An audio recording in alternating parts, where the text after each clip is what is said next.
Εν Ιορδάνη βαπτιζομένου σου, Κύριε, ή της Τριάδος εφανερώθη προσκύνησης, του γαργενήτωρος η φωνή προς εμαρτύρηση,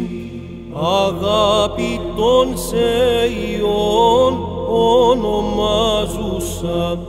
και το πνεύμα εν είδη περιστέρας,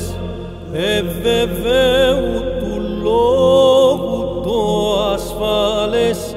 ο επίφανης Χριστέ ο Θεός,